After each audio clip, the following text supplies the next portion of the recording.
ಬೆಳಗಾವಿ ನ್ಯಾಯಾಧೀಶರ ವಿರುದ್ಧ ವಕೀಲರ ಆಕ್ರೋಶ, ಕಲಾಪ ಬಹಿಷ್ಕರಿಸಿ ಪ್ರತಿಭಟನೆ. ಬೆಳಗಾವಿಯ 2ನೇ ಹೆಚ್ಚುವರಿ ಜಿಲ್ಲಾ ನ್ಯಾಯಾಲಯದ ನ್ಯಾಯಾಧೀಶರ ವಕೀಲ ವಿರೋಧಿ ವರ್ತನೆ ಖಂಡಿಸಿ ಬೆಳಗಾವಿಯ ಬಾರ್ ಅಸೋಸಿಯೇಷನ್ ಪ್ರತಿಭಟನೆ ನಡೆಸಿದೆ. ಕಲಾಪ ಬಹಿಷ್ಕರಿಸಿದ 3,000ಕ್ಕೂ ಹೆಚ್ಚು ವಕೀಲರು ಸಂಬಂಧಿತ ನ್ಯಾಯಾಧೀಶರನ್ನ ತಕ್ಷಣವೇ ವರ್ಗಾವಣೆ ಮಾಡುವಂತೆ ಹೈಕೋರ್ಟ್ಗೆ ಆಗ್ರಹಿಸಿದ್ದಾರೆ. ಬೆಳಗಾವಿಯ 2ನೇ ಹೆಚ್ಚುವರಿ ಜಿಲ್ಲಾ ಮತ್ತು ಸತ್ರ ನ್ಯಾಯಾಲಯದ ನ್ಯಾಯಾಧೀಶರ ಏಕಪಕ್ಷೀಯ ವರ್ತನೆಯನ್ನು ಖಂಡಿಸಿ ಬೆಳಗಾವಿ ವಕೀಲರ ಸಂಘವು ನ್ಯಾಯಾಲಯದ ಕಲಾಪಗಳನ್ನು ಬಹಿಷ್ಕರಿಸಿ ತೀವ್ರ ಆಕ್ರೋಶ ವ್ಯಕ್ತಪಡಿಸಿದೆ. ಕಿರಿಯ ಹಾಗೂ ಹಿರಿಯ ವಕೀಲರಿಗೆ ಸೂಕ್ತ ಗೌರವ ನೀಡದಿರುವುದು, ಸಾಕ್ಷಿಗಳ ವಿಚಾರಣೆ ವೇಳೆ ವಕೀಲರಿಗೆ ಅನಗತ್ಯ ಕಿರುಕುಳ ನೀಡುವುದು ಮತ್ತು ತರಬೇತಿ ನಿರತ ಪಿಎಸ್ಐಗಳ ಸಭೆಗಾಗಿ ವಕೀಲರನ್ನ ಆಸನಗಳಿಂದ ಎಬ್ಬಿಸಿದಂತಹ ಘಟನೆಗಳು ವಕೀಲರ ಕೆಂಗಣ್ಣಿಗೆ ಗುರಿಯಾಗಿವೆ. ಸುಮಾರು 1 ವರ್ಷದಿಂದ ಈ ರೀತಿಯ ದುರ್ವರ್ತನೆ ಮುಂದುವರೆದಿದ್ದು, ಬೆಳಗಾವಿ ನ್ಯಾಯಾಲಯದ ಇತಿಹಾಸದಲ್ಲೇ ಇಂತಹ ಸನ್ನಿವೇಶ ಎಂದೂ ಎದುರಾಗಿರಲಿಲ್ಲ ಎಂದು ವಕೀಲರ ಸಂಘದ ಪ್ರಮುಖರಾದಂತಹ ಬಿಜೆ ಗಂಗಾಯಿ ಬೇಸರ ವ್ಯಕ್ತಪಡಿಸಿದ್ದಾರೆ. ಇವತ್ತಿನ ದಿವಸ 2ನೇ ಡಿಸ್ಟ್ರಿಕ್ಟ್ ಕೋರ್ಟದ ಬಿಹೇವಿಯರ್ ಬಗ್ಗೆ ನಮ್ಮ ಎಲ್ಲ ಬಾರ್ ಅಸೋಸಿಯೇಷನ್ ಮೆಂಬರ್ಸು ಕಳೆದ 1 ವರ್ಷಗಳಿಂದ ತಕರಾರು ಮಾಡ್ತಾಯಿದ್ರು. ಅವರು ಯಾವ ಪರಿಸ್ಥಿತಿಯೊಳಗೆ ಯಾವ ಜೂನಿಯರ್ ವಕೀಲರಿಗೆ ಸೀನಿಯರ್ ವಕೀಲರಿಗೆ ಯಾವುದೇ ಕಿಮ್ಮತ್ತು ಕೊಡ್ತಿದ್ದಿಲ್ಲ. 2ನೇದಂತಂದ್ರೆ ಅವ್ರನ್ನ ಕರ್ವ್ ಮಾಡೋದು, ಕ್ರಾಸ್ ಮಾಡಲಿಕ್ಕೆ ವಿಟ್ನೆಸಸ್ ಬಂದರೆ ವಿಟ್ನೆಸಸ್ಗಳಿಗೆ ಎನ್ಕರೇಜ್ ಮಾಡೋದು, ಕ್ರಾಸ್ ಮಾಡೋ ಸಲುವಾಗಿ ವಕೀಲರನ್ನ ಕರ್ವ್ ಮಾಡೋದು ಮತ್ತು ವಕೀಲರಿಗೆ ಕಿಮ್ಮತ್ತು ಕೊಡ್ತಿದ್ದಿಲ್ಲ. ಇಂಥ ಪರಿಸ್ಥಿತಿಯೊಳಗೆ ಇನ್ನೂವರೆಗೆ ನಾವು ಬೆಳಗಾವಿದೊಳಗೆ ಇಂಥದ್ದು ಯಾವಾಗೂ ಆಗಿಲ್ಲ, ಏನೂ ಬಾಯ್ಕಾಟ್ ಆಗಬಾರ್ದು ಅನ್ನೋದ್ರ ಬಗ್ಗೆ ಪ್ರಯತ್ನ ಮಾಡ್ತಾಯಿದ್ದು. ಈಗ ನಿನ್ನೆ ದಿವಸ ನಮ್ಮ ವಕೀಲರು ಇದು ಹಾರ್ಸ್ ಶೋ ಇದ್ರೊಳ ಮೇಲೆ ಕೂತಾಗ ಅಲ್ಲಿ ಖಾಲಿ ಜಾಗಗಳೊಳಗೆ ಎಕ್ಸ್ಕ್ಲೂಸಿವ್ಲಿ ವಕೀಲರನ್ನ ಕುಂಡ್ರಬೇಕು ಅಂತ ಕಾಯ್ದೆ ಅದ. ಸುಪ್ರೀಂ ಕೋರ್ಟ್ದೊಳಗಾತು, ಹೈಕೋರ್ಟ್ದೊಳಗಾತು, ಇವತ್ತಿನವರೆಗೆ 50 ವರ್ಷಗಟ್ಟಲೆ ನಾವು ನೋಡ್ತಾ ಇದ್ದೀವಿ. ಆ ರೌಂಡ್ದೊಳಗೆ ಯಾರೂ ಕೊಡ್ತಕ್ಕದ್ದಲ್ಲ, ಇದು ವಕೀಲರ ಕೊಡ್ಬೇಕಂತೇಳಿ. ಅಂಥದ್ರೊಳಗೆ ಈ ಟ್ರೈನಿ ಪೊಲೀಸ್ ಆಫೀಸರ್ಸ್ ಏನು ಬಂದಿದ್ರು ಅವ್ರನ್ನ ಕುಣಿಸ್ತಾ ಇದ್ದರು. ಮತ್ತು ಅದರ ಸಲುವಾಗಿ ವಕೀಲರಿಗೆ ಏನು ಕಿಮ್ಮತ್ತಿಲ್ಲ ಅನ್ನೋ ಹಾಗೆ ಬಿಹೇವಿಯರ್ ಮಾಡ್ತಾಯಿದ್ರು. ಎರಡನೇದಾಗಿ ವಕೀಲರದು ಹಿಂದೆ ಅವ್ರ ಪಕ್ಷಗಾರ ಇದ್ದಾರೆ, ಹಿಂದೆ ವಕೀಲರು ಪಕ್ಷಗಾರ ಕೇಳ್ತಾ ಇದ್ದಾರೆ.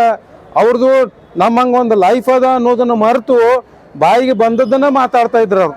ಇನ್ನೂ ಕೆಲವೊಂದು ಸರಿ ಅವ್ರು ಹೇಳಿದ ಮಾತಂತಂದ್ರೆ ನೀವು ಎನ್ಕರೇಜ್ ಮಾಡಿ ನೀವು ಹೇಳ್ರಿ, ಅವ್ನು ಸತ್ತಮ್ಮ ನಮ್ಮ ತಮ್ಮ, ನೀನು ನಮ್ಮ ತಾಯಿ, ಜೋರಾಗಿ ಹೇಳಂತ ಹೇಳಿ ಇನ್ಸ್ಟಿಗೇಟ್ ಮಾಡಿ ಕ್ರಿಯೇಟ್ ಮಾಡಿ ಅವರು ಎವಿಡೆನ್ಸ್ ತೊಗೋತಾಯಿದ್ರು. ಕೆಲವೊಂದು ಸಲ ಅವರು ಯಾವುದೇ ಒಂದು ಅಡ್ಮಿಷನ್ ಕೊಟ್ಟ ನಂತರ ಅಡ್ಮಿಷನ್ಗೆ ಅನುಗುಣವಾಗಿ ಏನೂ ಕೇಳ್ತಿದ್ದಿಲ್ಲ, ಅದ್ರ ವ್ಯತಿರಿಕ್ತವಾಗಿ ಕೋರ್ಟ್ ಕ್ವಶನ್ ಅಂತ ಕೇಳಿ ಅದನ್ನು ಕ್ರಾಸ್ ಎಲ್ಲ ಸತ್ಯಾನಾಶನ ಮಾಡ್ತಿದ್ರು ಅವರು. ಅದರಿಂದ ಎಂಟೈರ್ ಬೆಳಗಾವಿ ಬಾರ್ನೊಳಗಿನ 3,000 ಜನ ವಕೀಲರಿಗೆ ಇಷ್ಟು ಅನ್ಯಾಯ ಆಗ್ಯದ. ಈ ಅನ್ಯಾಯವನ್ನು ವರ್ಷಗಟ್ಟಲೆ ನಾವು ಸಹನ ಮಾಡ್ತಾ ಬಂದರೂ ಏನೂ ಉಪಯೋಗ ಆಗಿದ್ದಿಲ್ಲ. ಆದ ಕಾರಣ ನಾವು ಪ್ರಿನ್ಸಿಪಲ್ ಡಿ ಜಿ ಅವ್ರಿಗೆ ನಿನ್ನೆ ಹೋಗಿ ಭೇಟಿ ಆದೆವು. ಅವರು ಇವತ್ತು ನಮ್ಮ ಇದಕ್ಕೆ ಬಂದಿದ್ರು. ಪ್ರಶ್ನೆ ಏನು ಬಂದದ ಅಂತಂದ್ರೆ ಅವ್ರ ಬಿಹೇವಿಯರ್ ಚೇಂಜ್ ಆಗಬೇಕು, ಇಲ್ಲ ಇಲ್ಲಿಂದ ಟ್ರಾನ್ಸ್ಫರ್ ಆಗಬೇಕು. ಅವ್ರು ಟ್ರಾನ್ಸ್ಫರ್ ಆಗೋ ಮಟ್ಟ ನಾವು ಮುಂದೆ ಏನು ಡಿಸಿಷನ್ ತೊಗೋಬೇಕು, ನಾವೇನು ರೆಸೊಲ್ಯೂಷನ್ ಮಾಡಬೇಕು, ಮುಂದೆ ಈ ಪ್ರಕಾರ ಯಾವುದೇ ಪರಿಸ್ಥಿತಿಯೊಳಗೆ ಬೆಳಗಾವಿ ವಕೀಲರಿಗಾಗಲಿ ಅಥವಾ ನಮ್ಮ ದೇಶದಾಗಿನ ಯಾವುದೇ ವಕೀಲರಿಗಾಗಲಿ ಅನ್ಯಾಯ ಆಗಬಾರ್ದು ಅನ್ನೋ ಉದ್ದೇಶದಿಂದ ಇವತ್ತಿನ ದಿವಸ ನಾವು ಬಾರ್ ಅಸೋಸಿಯೇಷನ್ದೊಳಗೆ ಡಿಸಿಷನ್ ತೊಗೊಳೋರಿದ್ದೀವಿ.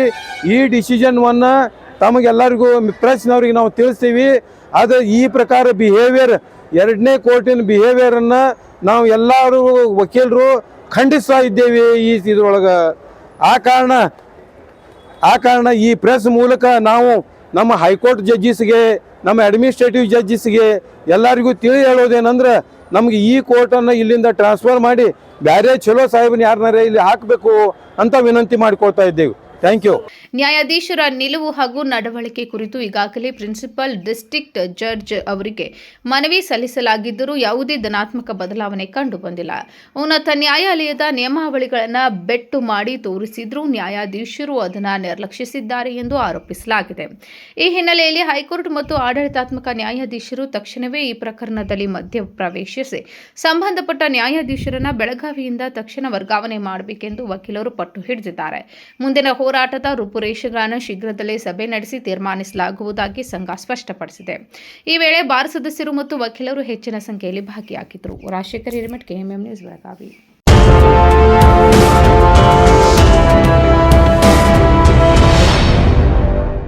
ಭೀಮಾ ಆಗಸ್ಟ್ 10ರಿಂದ 30ರವರೆಗೆ ವರಮಹಾಲಕ್ಷ್ಮಿ ಹಬ್ಬವನ್ನು ಆಚರಿಸಿಕೊಳ್ಳುತ್ತಿದ್ದು, ಹಬ್ಬದ ಸಂಭ್ರಮದಷ್ಟೇ ಪ್ರಕಾಶಮಾನವಾಗಿ ಹೊಳೆಯುವ ವಿಶೇಷ ಕೊಡುಗೆಗಳನ್ನು ಗ್ರಾಹಕರಿಗಾಗಿ ನೀಡುತ್ತಿದೆ. ಚಿನ್ನದ ಮೇಲೆ ಪ್ರತಿ ಗ್ರಾಮ್ಗೆ 1,000 ರೂಪಾಯಿವರೆಗೆ ರಿಯಾಯಿತಿ, ವಜ್ರಾಭರಣಗಳ ಮೇಲೆ ಪ್ರತಿ ಗ್ರಾಮ್ಗೆ 1,000 ರೂಪಾಯಿ ಫ್ಲಾಟ್ ರಿಯಾಯಿತಿ ಹಾಗೂ ಪ್ರತಿ 50 ಗ್ರಾಂ ಬೆಳ್ಳಿಯ ಖರೀದಿಗೆ 1,000 ರೂಪಾಯಿ ರಿಯಾಯಿತಿ ಪಡೆಯಿರಿ.